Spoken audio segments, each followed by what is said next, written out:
오늘 우리에게 주신 하나님의 말씀은 데살로니가전서 4장 1절과 10절의 말씀입니다. 오늘의 말씀은 데살로니가서의 배경 두 번째의 내용에 해당합니다.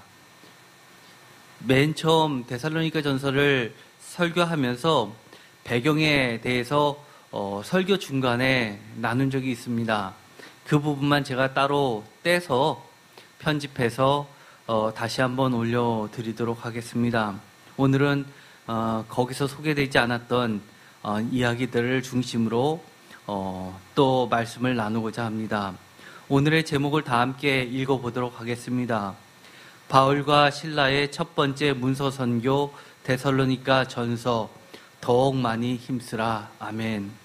우리가 이미 여러 차례 말씀드렸던 것처럼 데살로니가 전서를 다른 말로 하면 축약해서 뭐라고 제가 소개를 했는지 기억하실 겁니다. 바로 소망의 편지였습니다. 데살로니가 전서의 가장 큰 특징은 소망의 말씀이었습니다.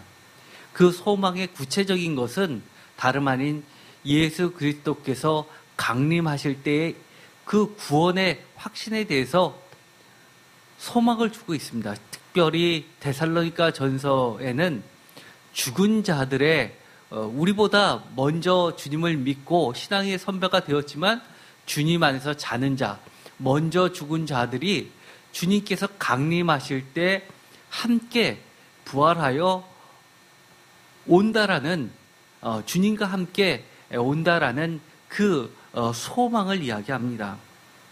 어떻게 보면 소망은 다른 말로 이야기하면 바로 구원이고, 구원을 다른 말로 이야기하면 아주 간단하게 이야기해서 구원은 바로 생명, 영원한 생명입니다. 그렇기 때문에 우리에게 실질적인 소망이 되는 겁니다. 그런데 이 특별한 가르침, 이것은 데살로니가 전서의 특징이기도 하지만 신학성서 전체에서 그렇게 많은 이야기가 다른 곳에서 소개되고 있지 않은 아주 독특한 종말론에 대해서 아주 자세히 나와 있습니다. 특별히 데살로니가 전서 매 장 마지막에는 단골처럼 등장하죠. 어떻게 보면 단골이라기보다도 마침표를 찍는 도장처럼 강조하듯이 매장 끝에 파로시아, 강림에 대해서 이야기합니다. 그런데 이 강림이라는 것, 파루시아라는 것, 이것은 신약성서 전체에서 제일 처음 쓰여진 것이 바로 이 데살로니가 전서라는 겁니다. 그 정도로 중요합니다. 두 번째, 이 데살로니가 전서는 바울이 쓴 여러 가지 편지 중에서 학자들이 보기에는 가장 첫 번째 쓴 문서 선교라는 겁니다. 그런데 독특하게 그 문서 선교, 그것도 제일 처음에 쓴 편지 가운데 아주 이 말이 이 데살로니가 전서의 특징이 되고 있습니다. 더욱 많이 힘쓰라는 겁니다. 그래서 이 더욱 많이 힘쓰라고 했었던 데살로니가 전서의 공동 저자 바울과 실라와 디모데 중에서 특별히 바울과 실라의 이 더욱 많이 힘쓰라는 권면에 대해서 오늘 함께 말씀을 나누고자 합니다. 데살로니가전서 2장 17절 다 함께 읽겠습니다. 형제들아, 우리가 잠시 너희를 떠난 것은 얼굴이요 마음은 아니니 너희 얼굴 보기를 열정으로 더욱 힘썼노라 라고 하면서 우리가 라고 하는 것은 특별히 사도 바울, 그리고 데살로니가전서 1장 1절에 공동 저자였던 실루아노라고 하는 이 실라와 그리고 디모데를 포함하고 있습니다. 이들이 더욱 힘썼던 것은 데살로니가 성도들 얼굴 보기를 열정으로 더욱 힘썼다라고 이야기합니다. 그 다음에 데살로니가전서 3장 12절에도 반복해서 나오게 됩니다. 다 같이 읽겠습니다. 또 주께서 우리가 너희를 사랑한가 같이 너희도 피차간과 모든 사람에 대한 사랑이 더욱 많아 넘치게 하사. 이 말씀은 우리는 너희를 사랑하고 또 너희는 너희들끼리 피차간 그리고 더 나아가서 모든 사람에 대한 사랑이 더욱 많아 넘치기를 바라는 소망을 가지고 있습니다. 세 번째, 오늘의 말씀 데살로니가전서 4장 1절입니다. 그러므로 형제들아 우리가 끝으로 주 예수 안에서 너희에게 구하고 권면하노니 너희가 마땅히 어떻게 행하며 하나님을 기쁘시게 할 수 있는지를 우리에게 배웠으니 곧 너희가 행하는 바라 더욱 많이 힘쓰라라고 합니다. 더욱 많이 힘쓰라라고 하는 것은 우리에게서 배웠던 하나님을 기쁘시게 하는 모든 것들을 이야기합니다. 데살로니가전서 4장 10절에도 이렇게 이야기합니다. 너희가 온 마게도냐 모든 형제에 대하여 과연 이것을 행하도다 형제들아 권하노니 더욱 그렇게 행하고 라고 할 때 이것은 바로 이 사도 바울과 실라와 디모데로부터 배웠던 모든 것들, 특별히 4장 1절부터 이 12절까지 나왔던 이 모든 내용을 포함하고 있습니다.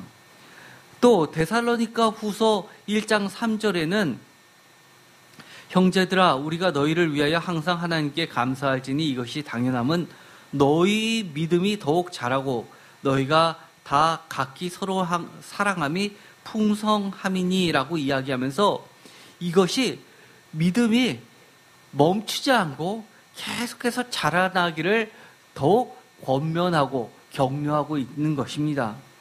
그리고 이렇게 믿음이 더욱 자라날 수 있는 것은 그 곁에 서로 사랑함이 풍성하기 때문이라는 것도 알 수 있게 됩니다. 우리가 더욱 많이 힘쓰라라는 이 짤막하지만 강렬한 어조, 더욱 많이 힘쓸지어다라는 이 말은 두 가지 측면에서 볼 수 있습니다. 첫 번째는 이것은 누구에게만 이야기하는 것이 아니라 이 편지를 쓴 자신들, 즉 복음 전도자, 어떻게 보면 바울과 실라의 입장에서도 더욱 많이 우리는 힘쓰겠다라는 다짐이 포함되어 있는 겁니다. 무엇을 더욱 힘쓰겠다고 고백하는 것일까요? 데살로니가전서 2장 17절의 근거를 두고 보면 데살로니가인의 교회 성도님들 보기를 힘쓰고 있음을 알게 됩니다. 사람 얼굴 보는 거에 무엇이 그렇게 대단하냐라고 이야기하실 분도 계시지만 교회 성도님들을 보기를 힘쓴다는 그 얘기는 다르게 이야기하면 성도 사랑하기를 힘쓴다는 이야기입니다. 데살로니가전서 3장 12절을 근거를 두고 있습니다. 사실 이것은 같은 표현이라고 해도 됩니다. 이것을 보면 지금까지 데살로니가 교회의 성도님들이 잘해왔지만 그리스도의 강림 때의 온전한 믿음과 사랑의 부족한 부분을 보충하기 위해서 직접 너희들을 보면서 보다 자세하고 구체적이고 더 나아가서 성령의 확신에 차서 가르치기를 원하고 있는 겁니다. 거기에는 가면 될 거 아니냐라고 이야기하시는 요즘의 사고처럼 근거를 두고 이야기하시는 오해가 있을 수 있겠지만 이 사도 행전을 보면 이 바울과 그리고 실라와 디모데가 데살로니가 교회에 들어올 때도 시작이 빌립보교에서부터 시작해서 베레아를 거쳐서 많은 핍박을 피해서 겨우겨우 이 데살로니가에 도착했고 데살로니가에서도 복음이 전파되자마자 얼마 안 있어서 또 핍박이 찾아와서 어쩔 수 없이 그 다음 행선지로 도망하듯이 떠날 수밖에 없었기 때문에 다시금 그들에게 간다는 것 자체가 쉽지 않다는 것을 보게 됩니다. 즉 부족한 부분을 좀 더 온전하게 보충하기 위해서 그들을 다시 본다는 이야기는 고난과 핍박을 함께 견뎌내겠다라는 의지를 나타내고 있는 겁니다.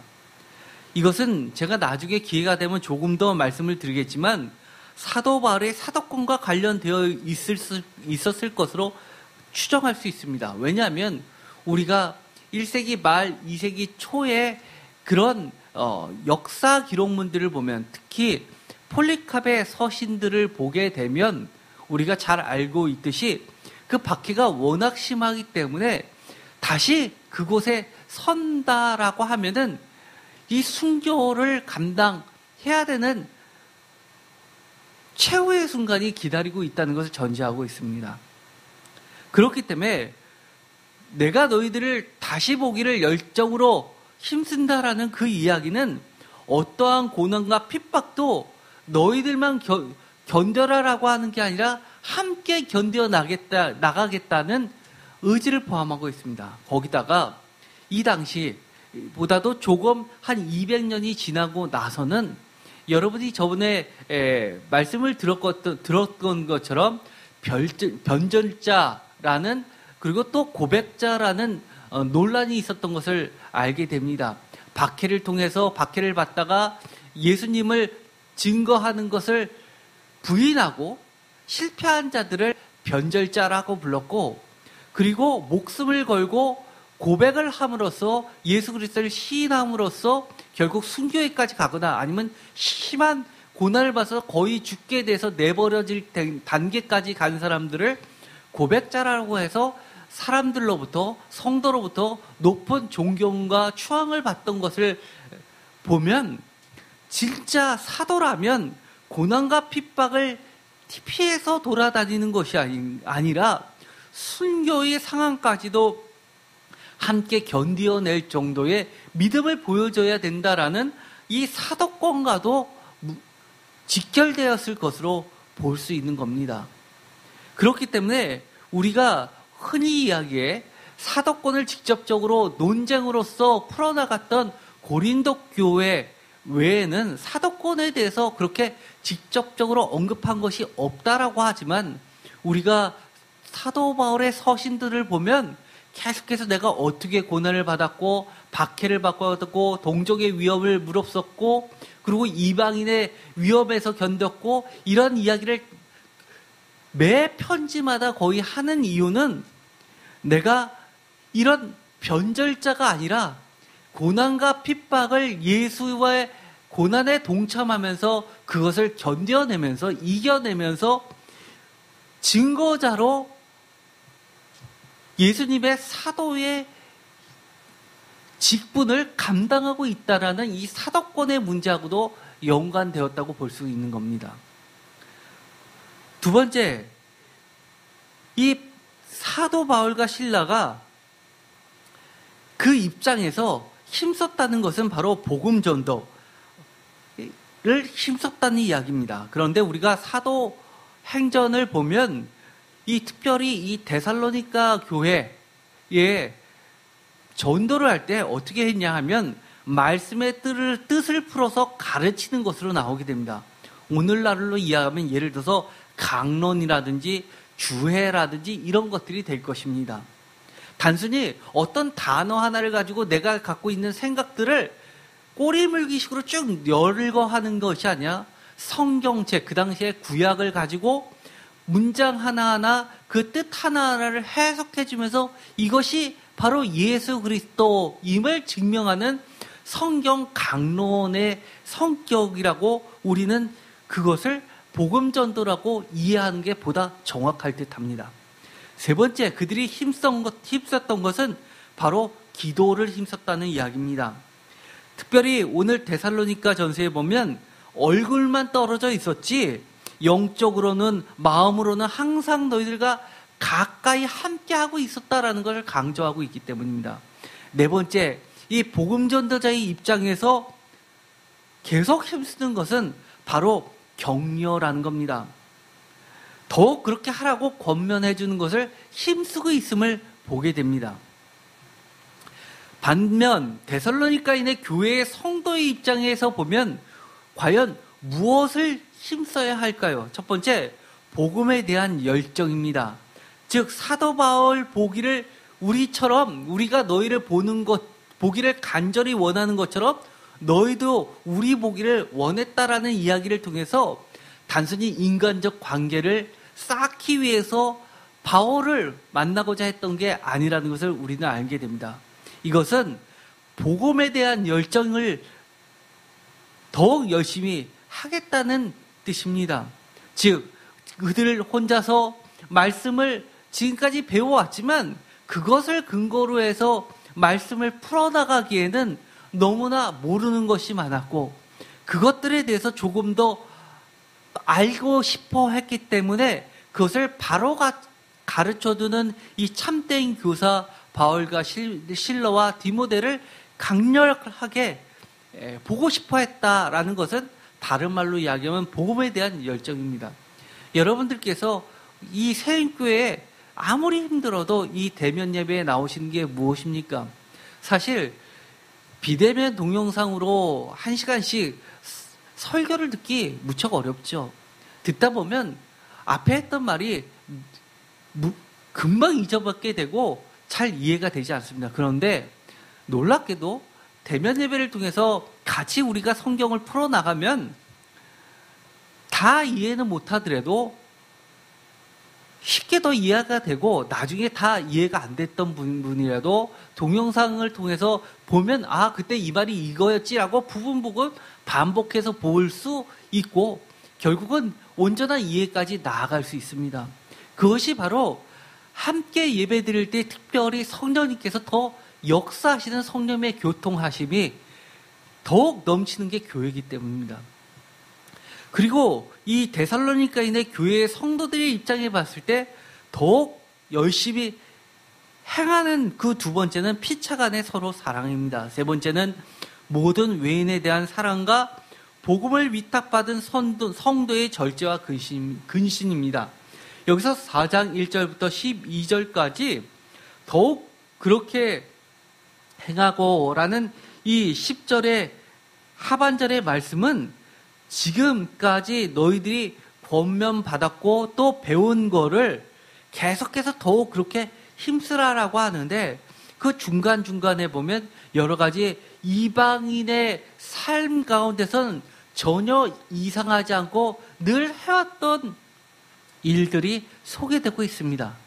예를 들어서 지금 현대인의 입장에선 이해하기 어려운 말도 들어가 있습니다. 예를 들어서 4장 6절에 보면 이렇게 되어 있습니다. 이 일의 분수를 넘어서 형제를 해하지 말라. 이것은 무엇일까요? 그 바로 전절에 있는 4절을 보면 각각 거룩함과 존귀함으로 자기 안에 대할 줄을 알고 하나님을 모르는 이방인과 같이 세욕을 따르지 말고라고 되어 있습니다. 오늘날의 현대적 개념으로 이야기할 때는 이 4절과 5절은 이해하기가 매우 쉽습니다. 음란을 버리고 자기 안에 대할 줄을 거룩함과 존귀함으로 대할 줄을 아는 것 당연하지요.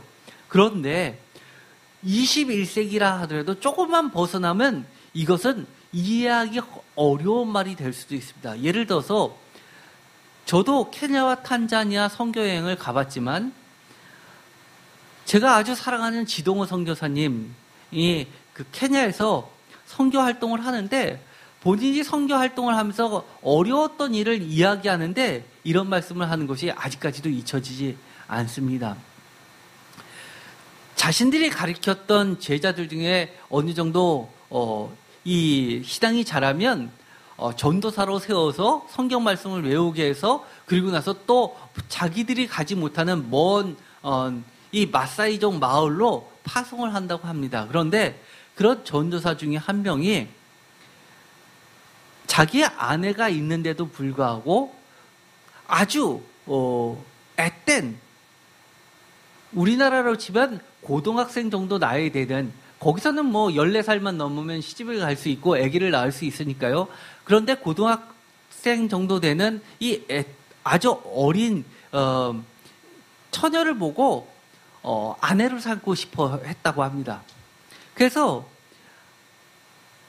전도사니까 대대로부터 내려오는 이 마사이 마을의 전통을 버리고 전도사로서 성경에 써 있는 것처럼 일부 일처만 하는 게 좋다라고 그렇게 많이 가르쳤답니다. 그런데 이 전도사는 결국은 이 욕정을 견디지 못해서 선교사님한테 그렇게 얘기했답니다. 자기는 도저히 그렇게 할 수가 없다. 그러면서 자기는 결혼을 하고 자기의 신부 될 사람도 원하고 또 자기는 부도 양도 몇 마리 갖고 있고 소도 갖고 있기 때문에 부인을 4명까지 둘 수 있는데 내가 1명 정도 더 갖는다고 해서 그게 무슨 죄냐라고 하면서 결국은 결혼을 했다고 합니다. 그런데 제가 그렇게 선교사님한테 물었습니다.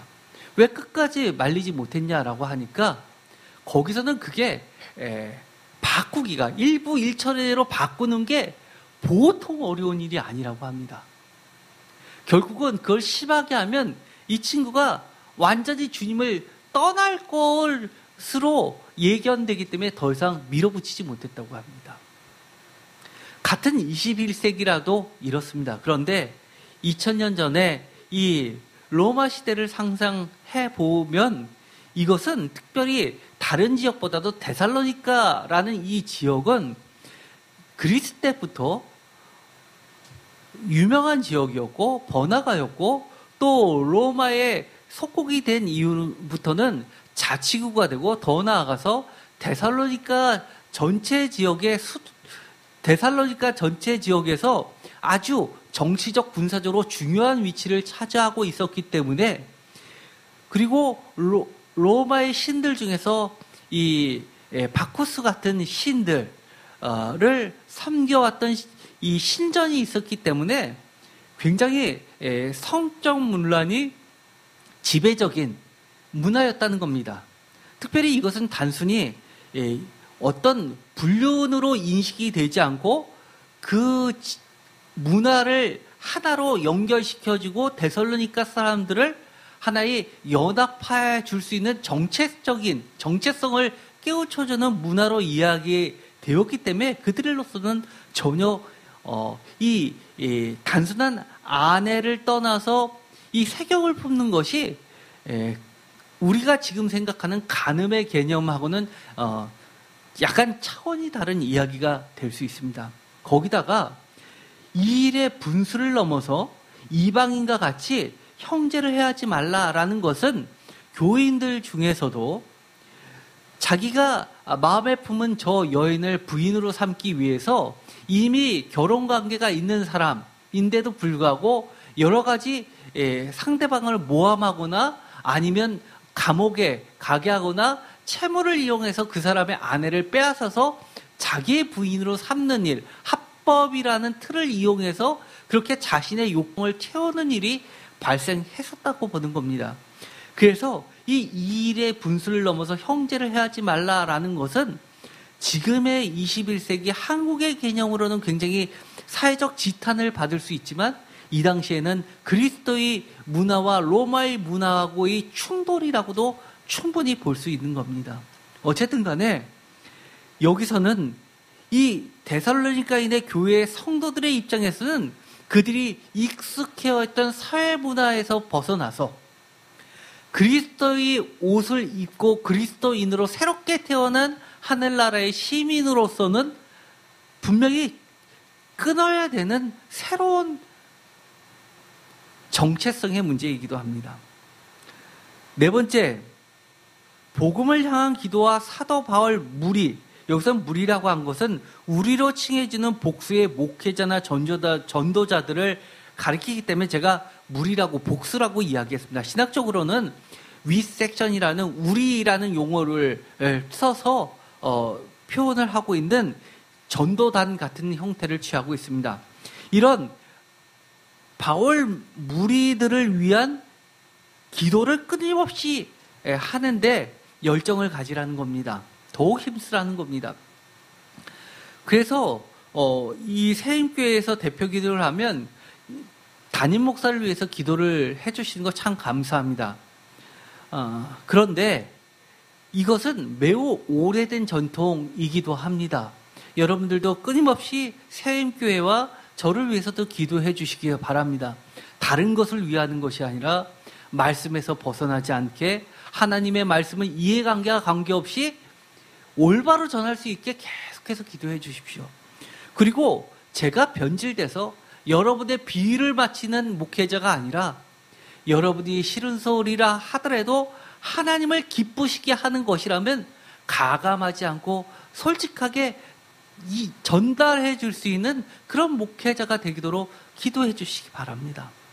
또 다섯 번째, 이 성도의 입장에서 더욱 많이 힘써야 되는 것은 스스로의 믿음과 사랑입니다. 비록 그들은 믿음과 사랑에 대해서는 더 이상 사도 바울도 말할 것이 없다라고 그렇게 했음에도 불구하고 그들 스스로가 만족하지 않고 난 여기까지 했으니까 잘했으니까 됐어가 아니라 끊임없이 더욱 자라나도록 그리고 그렇게 행하도록 더욱 힘써야 된다고 이야기합니다. 왜냐하면 기준이 다른 사람들과 비교해서가 아니라 그리스도 예수께서 강림하실 때의 하나님의 거룩함과 그 기준에 맞춰서 현재 내가 갖고 있는 믿음과 사랑이 다른 사람보다 아무리 월등하다 하더라도 그 기준에 맞춰서 온전해질 때까지 더 그렇게 힘써야 되는 것을 이야기하고 있습니다. 여섯 번째는 다른 믿는 자들의 본입니다.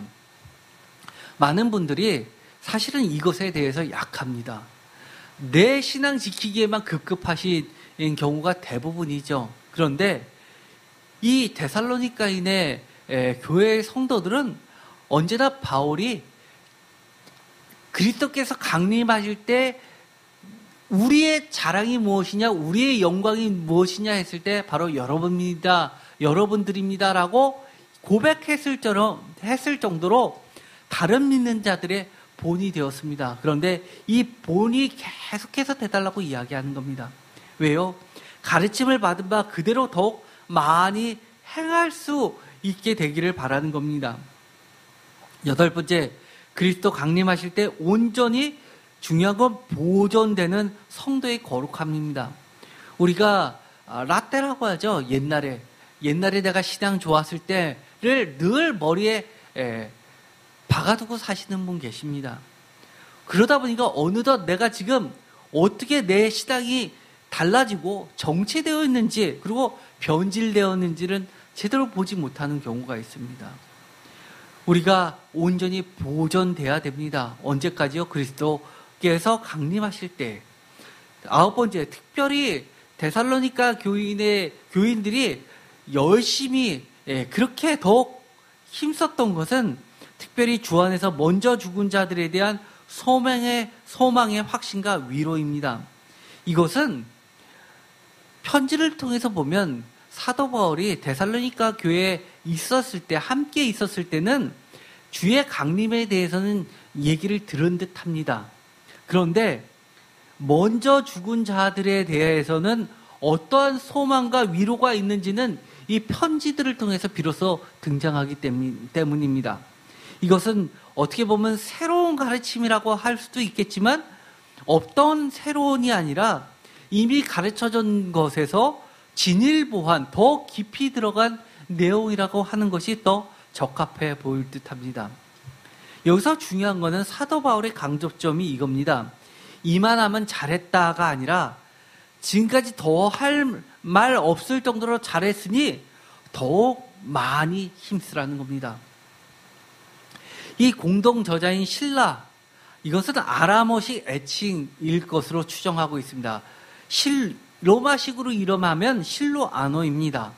사도행전서에서는 실라라고 표현되어 있고 이 데살로니가 전서에서는 로마식 이름을 따라서 실로아노로 표현되어 있습니다.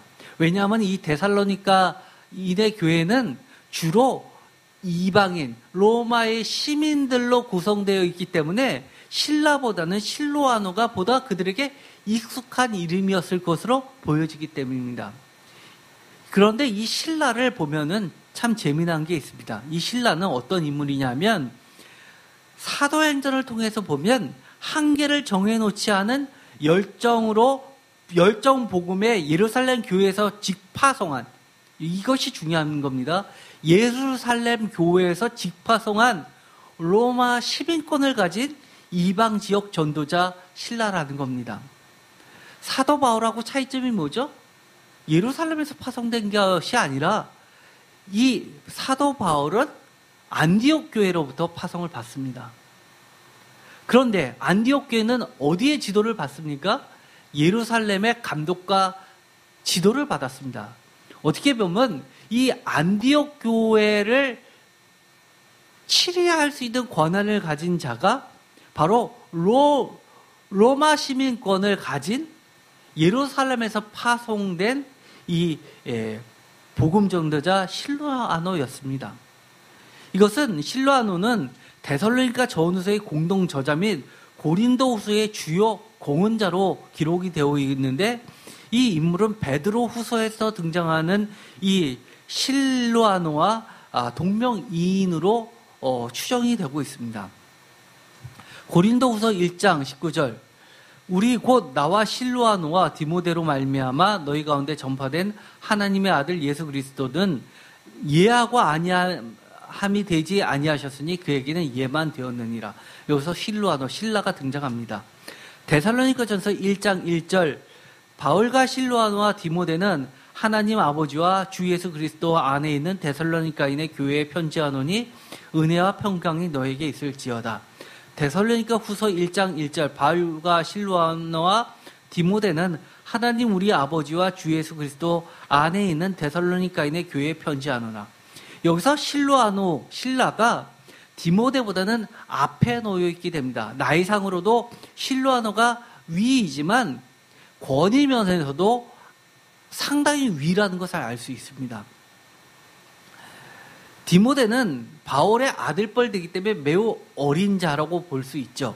그런데 베드로전서 5장 12절, 내가 신실한 형제로 아는 실로아노로 말미암아 너희에게 간단히 서서 권하고 이것이 하나님의 참된 은혜임을 증언하노니 너희는 이 은혜에 굳게 서라. 여기서는 이 베드로의 전승과 연결된 실로아노로 보기 때문에 이 바울과 연관된 실로아노가 아닌 또 다른 인물로 추정을 하고 있습니다. 그런데 사도행전에 보면 이 실로아노에 대해서 이렇게 소개를 하고 있습니다. 이에 사도와, 사도행전 15장 22절, 다 같이 읽겠습니다. 이에 사도와 장로와 온 교회가 그 중에서 사람을 택하여 바울과 바나바와 함께 안디옥으로 보내기를 결정하니 곧 형제 중에 인도자인 바사바라 하는 유다와 실라더라. 이해라는 것은 사도행전 15장에 나와 있는 사도회의를 지칭합니다. 사도회의는 바울과 바나바가 안디옥 교회에서 안수를 받고 선교사로 파송이 돼서 1차 전도 여행을 마치고 선교 보고차 예루살렘에 들렸을 때 그들의 보고를 받고 이 회의를 하게 됐는데 야고보가 최종 결정을 하죠. 그래서 이방인들에게는 유대인의 율법을 모두 지게 하지 말고 단 4가지만 명해서 그것만 지키도록 허락을 해주다라고 결단을 하게 됩니다.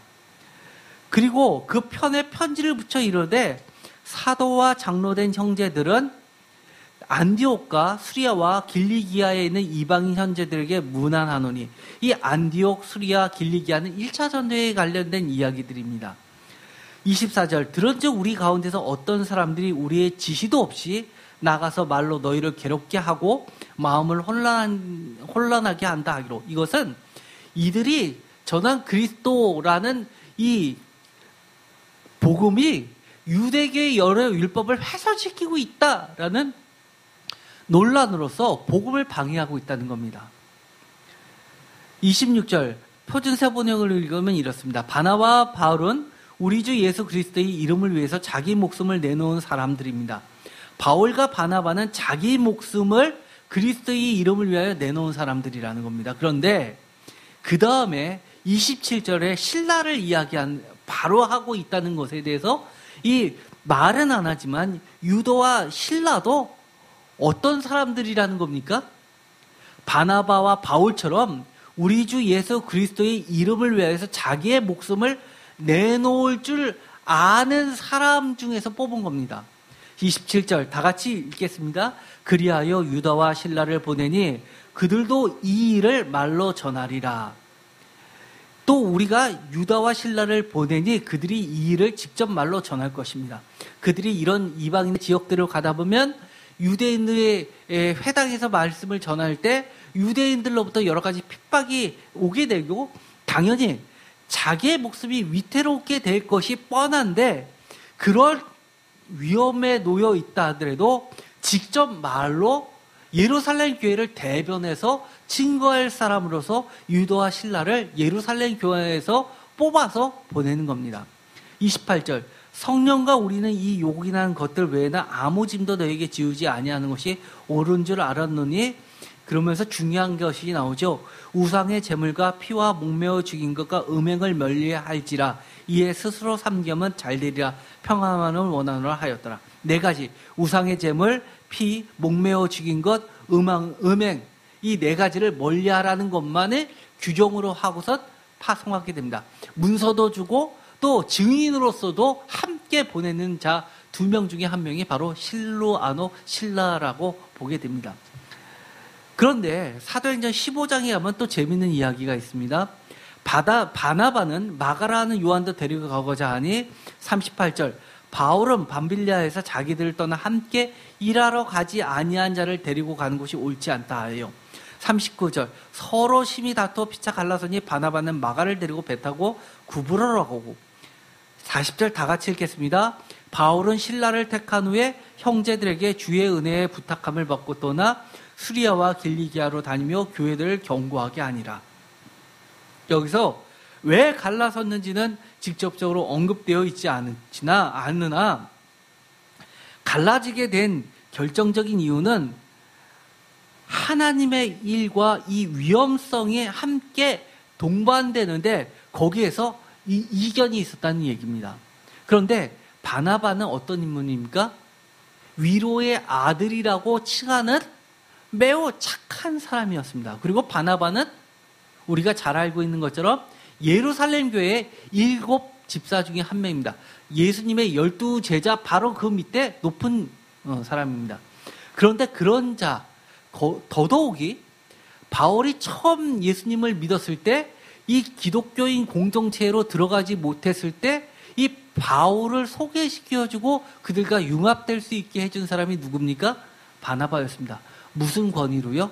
예루살렘의 교회의 권위를 들어서 안디옥 교회를 설득시켰고 안디옥 교회로부터 최종적으로 이 바울을 파송 선교사로 임명받기까지 했던 인물입니다. 그런데도 불구하고 갈라서게 됐다는 것은 우리가 갈라디아서를 보더라도 바울은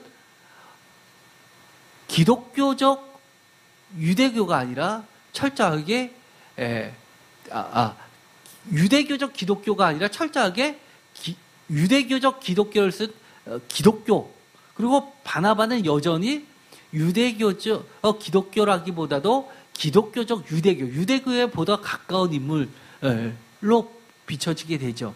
어쨌든 이것은 신앙의 차이로, 그 다음에 신학의 차이로 갈라서게 됩니다.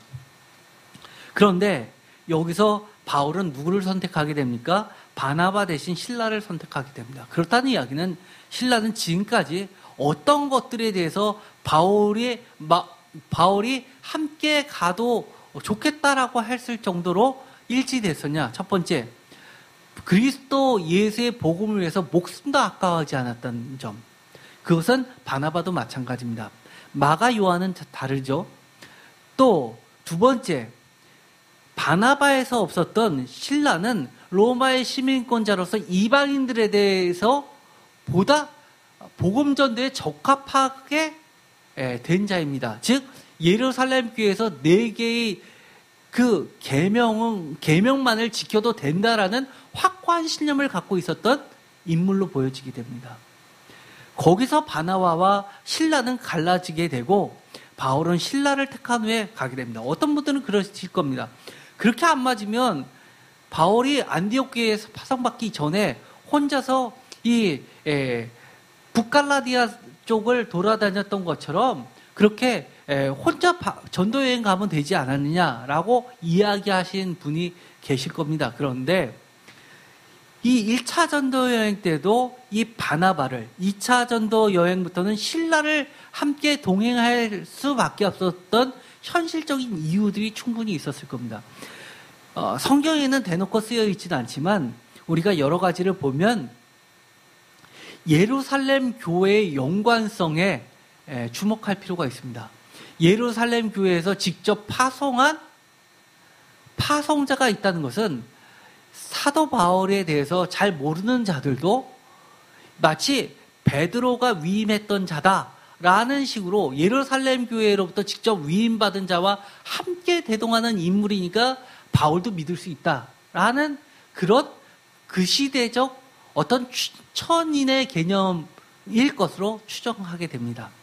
그렇기 때문에 사실은 1차 전도에서 바나바가 빠졌다면 2차 전도에서 신라가 빠졌다면 사실 1차 전도와 2차 전도 여행이 그렇게 성공적이었을까는 다시 한번 다른 각도에서 살펴볼 수 있습니다. 물론 성령님께서 함께 하시니까 성공했겠지라고 생각할 수 있지만 그 과정은 훨씬 오래 걸렸을 테고 훨씬 더 많은 바퀴가 또 계속해서 왔을 것입니다. 어쨌든 간에 그들이 찾아가면서 유대교의 회당을 들렸을 때 그들은 첫 번째로 이들이 어디에서 온 출처냐? 유대교에서 최고로 치는 예루살렘 교회에서 왔던 인물들이다라고 했을 때 일단은 쉽게 받아들이고 안식일의 규정대로 그들을 단에 세울 수 있었던 특권들이 있었던 것이 분명합니다. 어쨌든 간에 이 모든 것을 종합해서 더욱 그렇게 하라라는 것을 볼 필요가 있습니다. 사도 바울을 처음 그리스도인들에게 인도하고 은혜의 복음 선구자인 위로의 아들이라 불리는 바나바까지도 싸워서 등지면서까지 마가 요함을 배척하고 신라를 선택하여 함께 유럽의 선교 파트너로 가게 된 결정적인 이유는 첫 번째, 그리스도인의 고난에 기꺼이 동참하는 데 주저하지 않는 믿음의 본, 이것을 신라와 함께한 첫 번째 전도 여행지요 유럽 복음의 시작인 빌립보에서 신라와 함께 겪게 되었던 빌립보 감옥에서 엿볼 수가 있습니다. 이후에 로마 시민으로서 복음을 위해 모든 기독권들도 내려오는 뿐만 아니라 박해에도 멈추지 않고 계속해서 데살로니가 뿐만 아니라 고린도에까지 계속 복음 전도제의 사명을 완수하는 이 신라를 통해서 믿음의 본을 봤었던 것이 분명합니다. 자세히 성경을 보도록 하겠습니다. 이 2차 전도 여행을 시작하면서 신라와 함께 갔던 첫 번째 지역이 유럽에 가본 빌립보입니다. 그런데 빌립보는 마게도냐 지방의 첫 성이여 로마의 식민지라 이 성에서 수의를 위하다가 안식일에 우리가 기도할 것이 있을까요? 이 우리라는 것은 이 바울과 신라죠. 물론 디모데도 들어가 있습니다. 우리가 잘 아는 루디아 여인을 통해서 복음이 전파되죠.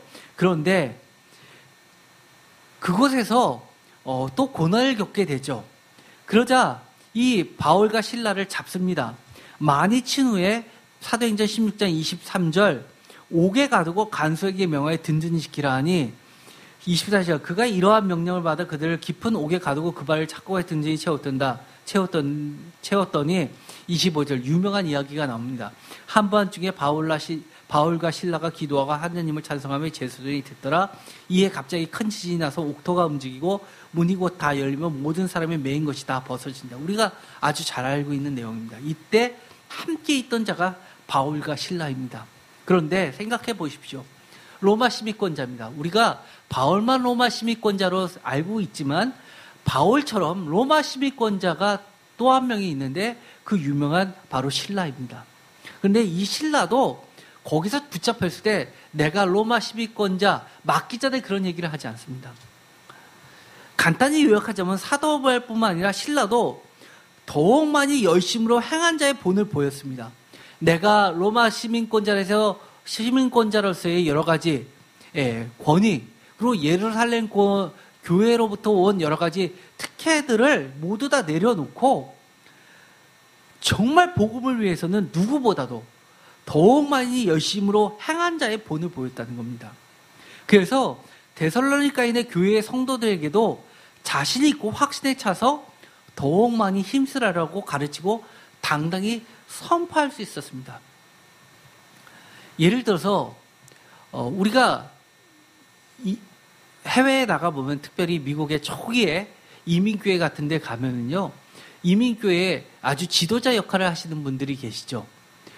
남들보다 먼저 그곳에 불법 체류로 가셨다가 여러 가지 많은 고초를 겪어서 성공서투를 이루면서 시민권을 획득한 사람 또는 영주권을 가진 사람들이 그 교회의 주축이 돼서 또 다른 많은 이민자들을 받아들이고 교회가 성장하는 것을 보게 됩니다. 특별히 그런 분들은 예를 들어서 한인교회들이 교회가 터가 없으니까 그 현직 교회, 미국인 교회에 예배를 안 드리는 늦은 시간을 빌려서 교회를 드리려고 할 때 계약을 한다든지 이 모든 것에 주도적 역할을 했던 사람들이 바로 그런 사람들이었죠.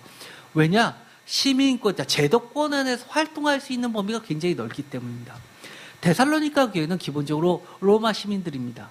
그렇다는 이야기는 이 로마 시민권자들이 어떻게 행동하는지가 그들에게 큰 충격으로 왔을 겁니다. 저들은 우리랑 비교해 봤을 때 전혀 꿀리지 않는 사람인데도 불구하고 굉장히 낮은 자세로 섬기고 있다는 것을 통해서 많은 감동을 받았을 겁니다. 그럼에도 불구하고 더욱 많이 힘쓰는 그들을 보면서 이 성도들도 우리도 더욱 많이 힘써야지라는 생각을 했을 겁니다. 어디에 대고요?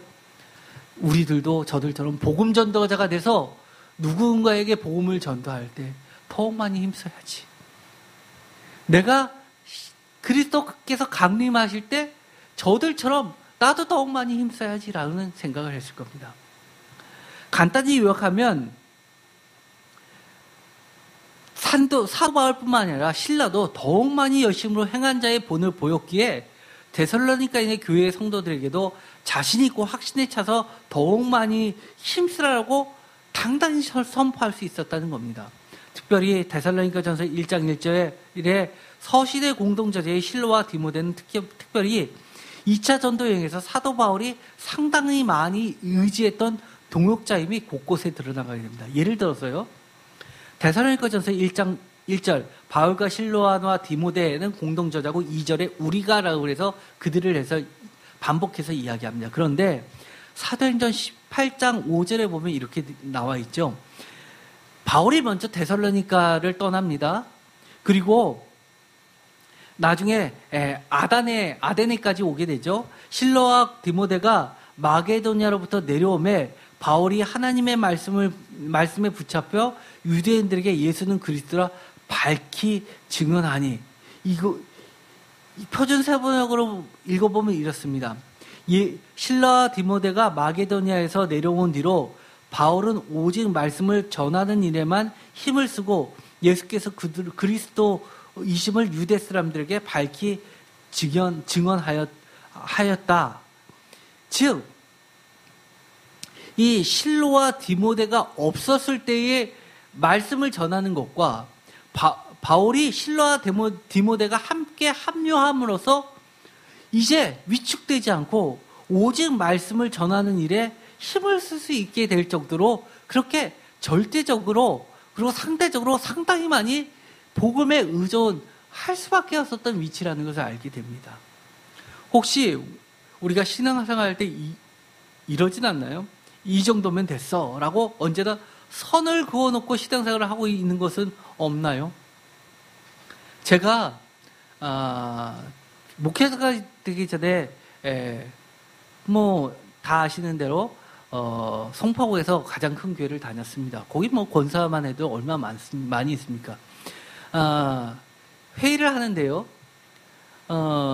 예를 들어서 결산을 보면서 계획 대비 몇 프로가 부족했습니다. 그래서 재정부 부장 장로님이 나와서 이야기하시면서 재정을 채우려니까 임원들께서 헌금들을 좀 더 많이 해주시기 바랍니다. 이렇게 얘기를 하면 사방에서 투덜투덜 됩니다. 그런데 어떤 권사님이 이런 얘기를 하시는 걸 옆에서 들었습니다. 제일 싸. 만약에 여러분 은혜 받으신 대로 헌금하십시오. 그러면 내가 받은 은혜가 그렇게 많은데 정말 얼마를 해야 되는데 엄청 고민하는데 10만 원씩만 내라고 그러면 얼마나 싸. 그냥 다들 내. 제가 그 얘기를 하니까 주변에서 깔깔대고 웃습니다.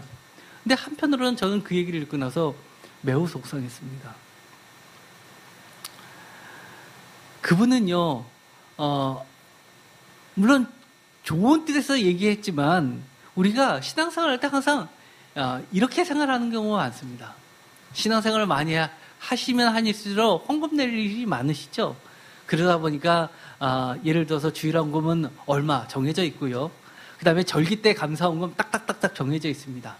그리고 내가 생일 맞을 때 뭐 할 때 특별히 뭐 감사한 일이 생겼을 때 특별한 언급으로 얼마 성경 얼마 딱 정해져 있습니다. 그 이상은 하지 않습니다. 그리고 또 봉사활동도 내가 정한 거 연초에 정한 거 있습니다. 성가대면 성가대, 성교원이면 성교원, 딱 그거 이상으로는 절대 하지 않습니다. 언제나 우리는 여기까지라고 항상 정해놓고 신앙생활을 합니다. 만약 우리가 하나님께 그리고 예수님께 여기까지만 해놓고 정해놓고 성 그어놓고 마치 초등학생들이 유치하게 책상에 짝 서로 반에 줄 그어놓고 넘어오면 찌르고 하는 것처럼 그런 식으로 성 그어놓고 신앙생활을 마치 내 책상에 내 밥그릇에 따먹기 식으로 그렇게 신앙생활을 한다면 주님은 무엇이라고 생각할까요? 주님도 만약에 우리에게 누구누구 너는 내가 여기까지만 할게 라고 하신다면 그렇게 성 그어놓고 마치 성적순으로 자르듯이 신앙의 헌신 순서대로 쭉 줄 세워놓고 주님께서 우리에게 기도하면 여기까지 들어주고 그 다음에 여기까지 이렇게 생각해 보십시오. 여러분은 어떠시겠습니까? 저는요 저 까마득히 줄선 순서에도 못 미치고요 대기표에 또 대기표를 발행한다 해도 못 미칠 것만 같습니다. 아니 더 솔직히 말해서 제가 성 긋는 순간 주님은 너무 섭섭하셔서 너 이제부터 완전 아웃이야 라고 해도 저는 할 말이 없을 것만 같습니다. 그냥 어떤 논리나 이해를 떠나서 글자 그대로 저는 이렇게 이야기하고 싶습니다. 성경 그대로 우리 모두 더욱 많이 힘씁시다. 이것이 오늘 설교의 전부입니다. 더 붙이는 것이 사적일 뿐입니다. 우리 모두 더욱 많이 힘씁시다. 배경으로 잠깐 얘기하면 그렇습니다. 데살로니가 지역은요, 데살로니가 주의 수도였습니다. 당시 인구는 20만 명 정도로 추정되는데요. 나치 2차 세계대전 당시에 유대인 6만 명을 추방했었습니다. 그러니까 그 당시에 20만 명이 얼마나 큰 숫자였습니까? 그리고 성경에 보도 유대인의 회당이 있을 정도였으니까 얼마나 어느 정도의 자치 역할을 했었다는 이야기가 됩니다. 알렉산더 대왕의 이복 누이 겸 부인의 이름이 살로니카입니다. 그래서 데살로니카는 그 알렉산더 대왕의 부인, 사실은 이복 누나죠. 누나를 부인으로 삼은 겁니다. 그 이복 누이의 이름을 따서 데살로니카라는 지역이 생겼습니다. 로마의 지배를 받고 나서는요, 그리스 다음이 로마니까요, 로마 총독이 직접 총독을 파송했습니다. 마치 예루살렘에 총독이 파송됐던 것처럼 이 이야기는 주둔군이 점령군이 없이 자치군으로 구성되어 있다는 얘기고요. 자치민회를 구성한 시민사회고 주요 도로상 군사적 요청지입니다. 사도행전에 이런 말이 나오게 되는데요. 사도행전 17장 1절 그들이 암비볼리아 아볼로니아로 다녀 데살로니카에 이르니 거기 유대인의 회당이 있더라. 사실 이 당시에 각 지역 큰 데에서 유대인의 회당이 있는 데는 그렇게 많지 않습니다. 고고학적으로 발견해도요. 2세기 때 그 유대인의 회당터가 발견된 게 몇 개 안 됩니다. 그 정도로 이것은 유대인들이 어느 정도 힘을 갖고 있었던 지역이고 굉장히 큰 도시였다는 이야기죠. 그런데 2절 바울이 자기의 관례대로 그들에게 들어가서 새 안식의 성경을 가지고 강림하며 유대인의 커뮤니티가 얼마나 강했냐면 로마인의 법 외에도 유대인의 관례가 전혀 방해받지 않고 행해질 정도로 유대인의 세력이 있었다는 거고 그 이야기는 그 관례가 지켜질 정도로 그들을 지원해주는 로마의 세력들이 있었다는 얘기입니다. 그런데 그곳에서 했던 것이 성경을 가지고 강론하면서 뜻을 풀어 그리스도가 해를 받고 죽은 자 가운데서 다시 살아날 것을 증언하고 이를 때 너에게 전한 이 예수가 곧 그리스도라. 이것이 사도 바울의 전도의 특징이죠. 베드로처럼 부활하셨다라고 선포, 캐리그마가 다가 아니라 주로 사도 바울은 구약 성경을 가지고 왜 예수가 그리스도인지를 풀어서 설명해 주는 거예요. 성경을 풀어서 주위에서 가르치는 것이 전도였습니다. 그래서 사도행전 17장 1절에 상당히 많은 수와 관례를 인정받는 유대인의 공동체의 존재와 상당히 고위층인 경건한 헬라인들의 든든한 지원을 받은 유대인 회당이 있었다는 겁니다. 이것은 굉장히 중요합니다. 그래서 사도행전 17장 4절에 보면 그 중에 어떤 사람과 경건한 헬라인의 큰 무리와 적지 않은 귀부인도 권하물과 바울과 실라를 따르나. 여기서 보면 그래서 실라의 역할과 바울의 역할이 굉장히 중요했다고 볼 수 있는 겁니다.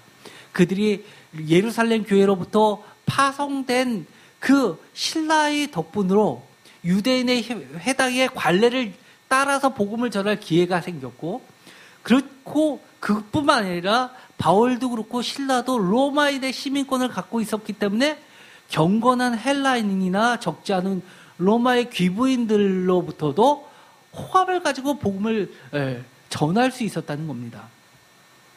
그런데 유대인들이 시기하여서 그들을 고소하게 됩니다. 6절에 보면 야손과 몇 형제들을 뚫고 읍장들 앞에 가서 소리질러 이르되 천하를 어지럽게 하던 이 사람들이 여기도 이름에. 그래서 읍장들이라고 개역개정을 번역했는데요. 표준세 번역은 성읍의 관원들이라고 되어 있습니다. 그런데 이 성읍의 관원들이 누구일까요? 바로 데살로니가의 자치 행정가들입니다. 시민의회들입니다. 이런 사람들이 이 데살로니가 교회의 잠재적 성도가라는 것을 보여주게 됩니다. 그런데 이 7절에 보면 유대인들이 어떤 것을 트집을 잡냐 하면 가이사의 명을 거역하여 말하되 다른 임금 곧 예수라는 이가 있다 하더라. 솔직히 유대인들 입장에서는 예수는 정치적 임금이 아니라 하나님의 아들, 신의 아들, 종교적 차원임에도 불구하고 그들은 당국에 고발할 때 어떻게 고발하냐면 가이사의 명을 거역하는 반란자들로 고발을 하게 됩니다. 그만큼 유대인들은 그 읍장들하고 관원들하고 상당히 밀접하게 관련이 되어 있다는 얘기죠. 그런데 그것이 먹히게 됩니다. 그래서 그리스도라는 말은 사실은 정치적으로도 위험한 말이죠. 왜냐하면 가이사, 시저의 발행한 동전을 보면 시저 밑에 표현구가 신의 아들, 시저 누구누구, 구세주 누구누구 이렇게 이름을 겁니다. 그런데 시저의 이름을 빼면 그 명칭들이 정치적 용어와 이 기독교인들이 부르짖는 그 용어와 똑같습니다. 예수라고 부르지 않고 그리스도, 신의 아들, 하나님의 아들, 그리고 구세주라는 말을 동일하게 쓰죠. 그렇게 보면 이것은 새로운 정치 세력으로 볼 수 있는 겁니다. 어쨌든 간에 이들의 유대인들의 회방으로 해서 바울과 실라는 핍박을 피해서 다른 지역으로 가게 되었지만 남아있는 자들도 이 데살로니가인의 교회의 성도들도 어떤 잠재적 위험이 있었냐면 바울과 실라가 겪는 그 어려움을 그들의 동족으로부터 받게 될 것이라는 동일한 위험 속에 놓여 있는 겁니다. 왜냐하면 그들을 관원들에게 고백할 때 죄의 명이 로마인들로서도 받아들일 수 없는 죄명들이기 때문입니다. 사도행전 17장 6절과 8절, 그래서 읍장들이라고 번역을 했지만 사실 그거는 굉장히 신약성서에서는 중요한 단어가 되고 있는데 데살로니가 시의 자치행정 관청 소속의 행정관원들 또는 시의원들을 이야기합니다. 사도행전 17장 6, 7절에 나와 있는 헬라 로마 세계의 천하를 어지럽게 하는 자칭 신 또는 신의 아들 구세주라 불리우는 시저, 가이사의 명을 거역하는 다른 임금, 즉 그리스도 예수를 전파하는 무리 도당, 그리스도교가 바로 공격의 대상이라는 겁니다. 이것은 친헬라적 유대인들과 친유대적 헬라인들의 치안상 안정과 지역의 연합, 화합을 강조하는 혼합주의적 정체성을 보여주는 반기독교적인 기소 내용이 되는 겁니다. 즉 유대인들도 정말 참된 유대인들이 아니라 이미 많이 헬라화되어 있고 또 그와 같이 그들의 고소를 받아주는 것은 이 유대인들, 친헬라적 유대인들에게 많은 호감을 가졌었던 친유대적 헬라인들에 의해서 박해가 이루어졌다는 겁니다. 오늘은 시간이 많이 지나서 여기까지 하도록 하겠습니다. 어쨌든 간에 우리가 이런 것들 쭉 보면 어떤 생각이 드시나요? 데살로니가인의 교회에 있어서 더욱 많이 힘쓰라라고 한 것은 크게 두 가지입니다.